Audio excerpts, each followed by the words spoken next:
Good morning students. तो जैसे कि आपको पता है कि हमारी जो फर्स्ट फिजिक्स है वो कंप्लीट हो चुकी है। ठीक है, तो आज क्या है, हम रिवीजन क्लास डाल रहे हैं और क्या है, आज से हम रिवीजन ही करेंगे। ठीक है, तो सबसे पहला जो हमारा चैप्टर है, जैसे कि मैंने आपको स्कूल में करा दिया था, वैद्युत क्षेत्र तथा गॉस की प्रमेय। ठीक है, और रिवीजन क्लास में हम क्या है, मेन पार्ट करेंगे। थोड़ा बहुत जो हमारा क्या है इम्पोर्टेंट भी नहीं है वो हम छोड़ देंगे। ठीक है, तो सबसे पहले देखो हमारा जो टॉपिक है ये क्या है, आवेश।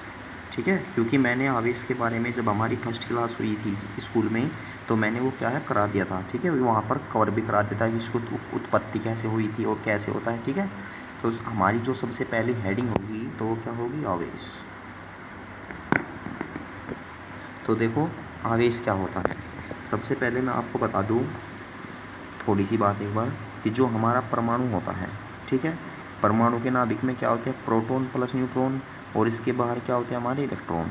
ठीक है, तो सारा का सारा जो हमारा आवेश है ये क्या है, इलेक्ट्रॉन का ही खेला है, ये कह सकते हैं। ठीक है, तो देखो सबसे पहले यदि हम ये भी देखो, आवेश क्या है हमारा, देखो कोई वस्तु है हमारी, ठीक है, मान लिया हमारे पास कोई भी वस्तु है और ये वस्तु दूसरी वस्तु को क्या कर रही है, प्रतिकर्षित कर रही है, तो इसका जो ये गुण है, यही गुण क्या कहलाएगा, हमारा आवेश। ठीक है, तो आई होप यहाँ तक समझ गए होंगे। तो क्या लिखेंगे हम कि आवेश किसी वस्तु का वह गुण है, ठीक है प्यारे बच्चों, जिसके कारण वह आकर्षण या प्रतिकर्षण का अनुभव करती है। क्योंकि प्यारे बच्चों देखो, ये मैंने डेफिनेशन भी लिखवा रखी है आपकी। ठीक है, यानी जिसने फर्स्ट चैप्टर भी नहीं पढ़ा है वो भी क्या है, इसको कवर कर सकता है अब। ठीक है, क्योंकि मैंने ऑनलाइन क्लास सेकंड चैप्टर से डाली थी, तो क्या है आप यहीं से ही स्टार्ट कर सकते हो अब दोबारा से। तो क्या है, आवेश किसी वस्तु का वह गुण है जिसके कारण वह आकर्षण या प्रतिकर्षण का अनुभव करती है। ठीक है, और यह गुण ही हमारा क्या कहलाता है, आवेश कहलाता है। या हम इसकी क्या है, एक डेफिनेशन और लिख सकते हैं, क्योंकि अभी मैंने आपको इलेक्ट्रॉन प्रोटॉन बताया था कि ये इलेक्ट्रॉन होते हैं, प्रोटॉन होते हैं। ठीक है, अब जो हमारी वस्तु होती है उन पर भी क्या होते हैं, हमारे इलेक्ट्रॉन होते हैं। ठीक है, पता लग गया सभी को, तो क्या होते हैं, हमारे इलेक्ट्रॉन होते हैं। ठीक है पर बच्चों, तो यहाँ से देखो अब आवेश की हम एक और डेफिनेशन बना सकते हैं। वो क्या है कि किसी वस्तु पर इलेक्ट्रॉनों की अधिकता या कमी को, ठीक है, आवेश कहते हैं।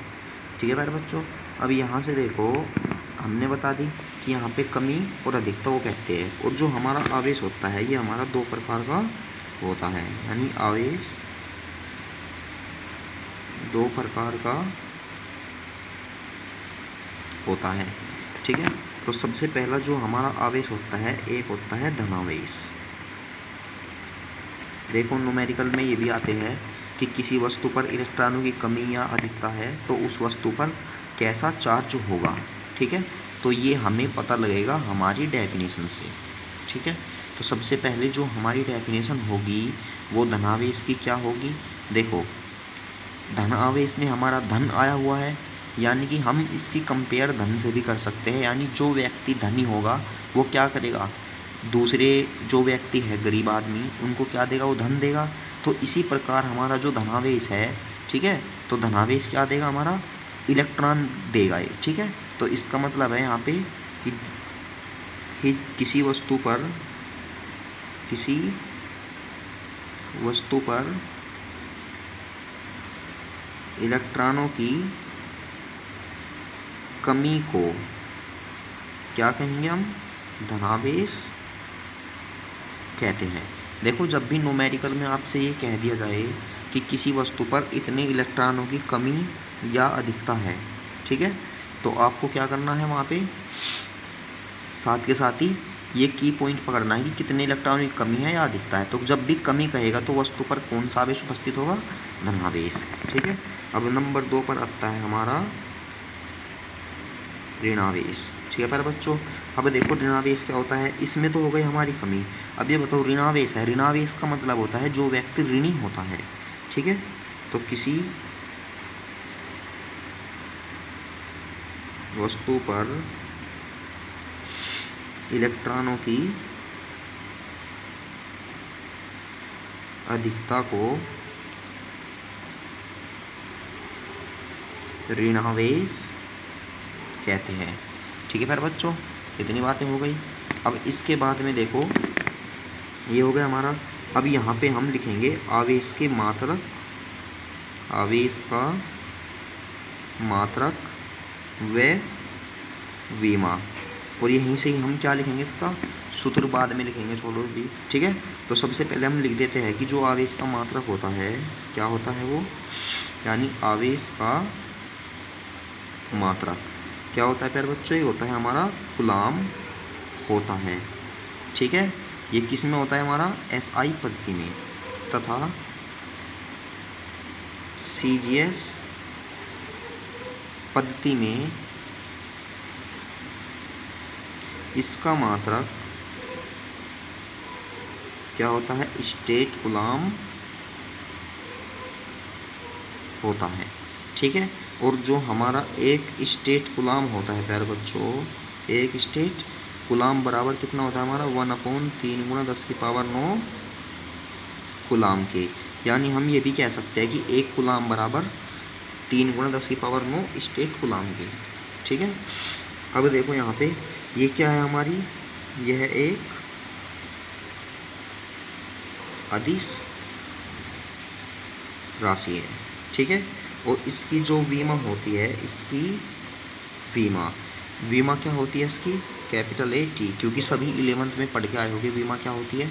ठीक है, तो हम इसको डिटेल में नहीं बताएंगे। ठीक है पर बच्चों, तो अब इसके बाद में विमा हो गई हमारी। अब इसके बाद में लिखते हैं हम आवेश का क्वांटीकरण। ठीक है, आवेश का क्वांटीकरण। देखो हमारा एक बीच में ये भी था कि जो भी कोई वस्तु है हमारी, उसे हम कितने प्रकार से आवेशित कर सकते हैं। ठीक है, क्योंकि मैंने स्कूल में कवर कराया है, जिस बच्चे का वर्क नहीं हो रहा है, ठीक है, वो क्या कर सकता है, किसी भी बच्चे से फेयर लेके कंप्लीट कर सकता है अपना वर्क। तो यहाँ पे देखो आवेश का क्वांटीकरण क्या है हमारा। ठीक है, तो देखो आवेश का क्वांटीकरण का मतलब होता है टुकड़ों में तोड़ना। ठीक है, यानी कि हम क्या है, आवेश को टुकड़ों में नहीं तोड़ सकते, ये सिद्धांत हमारा ये कहता है। ठीक है, तो इसमें हम लिख सकते हैं यानी कि इसके अनुसार, देखो टुकड़ों का मतलब होता है हमारा जो भिन्न होती है। ठीक है, यानी आवेश को भिन्न में भी नहीं तोड़ सकते। ठीक है, तो क्या होता है, और जब भिन्न में नहीं तोड़ सकते तो इसका मतलब आवेश क्या होगा हमारा, -2 -3 कुछ ऐसा होगा, क्योंकि -2 -3 भी क्या हमारी भिन्न नहीं है। ठीक है, यानी टुकड़ों में तो नहीं तोड़ सकते, जैसे कि 1/2 3/2। ठीक है, ये हमारे टुकड़े होते हैं। तो हम यहाँ पे ये भी लिख सकते हैं, क्योंकि हमें पता है कि -2 -1 ये हमारी क्या होती है, पूर्ण संख्याएँ होती है सारी, यानी पूर्णांक होते हैं। ठीक है, तो यहाँ पे हम ये बोल सकते हैं इसके अनुसार किसी वस्तु पर उपस्थित आवेश, ठीक है, क्या होता है, इलेक्ट्रॉन के आवेश का पूर्ण गुणज होता है, यानी कि Q बराबर ± के NE। या हम ये भी लिख सकते हैं कि इस सिद्धांत के अनुसार आवेश को टुकड़ों में नहीं बांटा जा सकता। ठीक है, और जहाँ हमारा n का मान क्या हो जाएगा यहाँ पे 1 2 3 ठीक है, ये हो जाएगा। अब उदासीन तो सभी को पता होगा कि किसी वस्तु पर उदासीन है तो वहाँ पे क्या होगा, 0 होगा। ठीक है, उदासीन देखो हमारी वो स्थिति होती है, यानी जितना उस वस्तु पर आवेश होता है धनावेश, उतना ही उस पर क्या होगा, ऋणावेश। उदासीन की स्थिति होती है क्योंकि कुल आवेश वहाँ पर कितना हो जाता है हमारा, 0। ये हो गई इतना। अब इसके बाद में देखो हमारा क्या है, आवेश संरक्षण का नियम। ठीक है प्यारे बच्चों, अब यहाँ से देखो कि आवेश संरक्षण का नियम क्या होता है। तुमने 11th में ऊर्जा संरक्षण का नियम पढ़ा होगा। ठीक है, तो जो हमारा आवेश संरक्षण का नियम है बिल्कुल उसी पर ही आधारित है। तो देखो आवेश संरक्षण का नियम ये कहता है कि इस नियम के अनुसार, यहाँ पे लिखेंगे हम इस नियम के अनुसार। ठीक है, तो इस नियम अनुसार हमारा क्या होता है,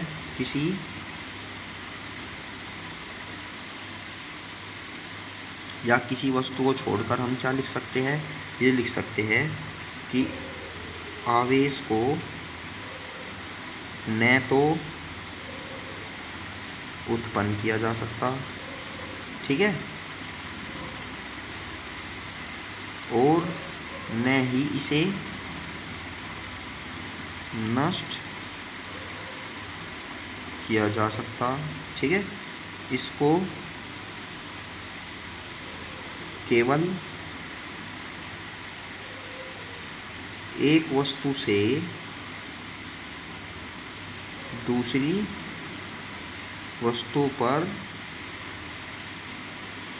स्थानांतरित किया जा सकता है। ठीक है, और ये हमारा किस पर आधारित है, ऊर्जा संरक्षण के नियम पर ही आधारित है। तो आई होप प्यारे बच्चों इतना सभी को समझ में आ गया होगा। ठीक है, अब इसके बीच के जितने भी पॉइंट है वो क्या है, किसी की फेयर देख लेना एक बार। ठीक है, तो उसे कवर कर लेना। मैंने आपको क्या है जो कहना तुम्हारी थ्योरी में लगेगी वो सारी बातें लिखवा दी है। तो आई होप प्यारे बच्चों यहाँ तक आपकी समझ में आ गया होगा। इसको क्या है अच्छी तरह से नोट कर ले। ठीक है, और जिसने इसको फेयर में कंप्लीट किया है वो क्या है इसको नोट ना करे। ठीक है, अपना रिवीजन कर ले। तो मिलते हैं नेक्स्ट वीडियो में।